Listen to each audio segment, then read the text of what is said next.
ભરૂચ જિલ્લાના ઝઘડિયા તાલુકાના ખર્ચી ગામના યુવકે તેને માર માર્યો હોવા બાબતે 3 ઈસમો સામે ઝઘડિયા પોલીસ સ્ટેશનને ફરિયાદ લખાવી હતી। મળતી વિગતો મુજબ તારીખ 23મીના રોજ રાતના ખર્ચી ગામનો જિગ્નેશ ભાવસંગભાઈ પરમાર નામનો યુવક મિત્રો સાથે રામજી મંદિરે બેઠો હતો।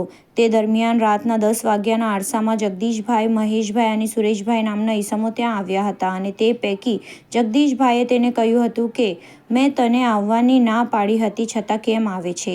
ત્યારબાદ સુરેશભાઈએ તેને પકડી રાખ્યો હતો અને જગદીશભાઈ તેની સાથે ઝપાઝપી કરવા લાગ્યા હતા।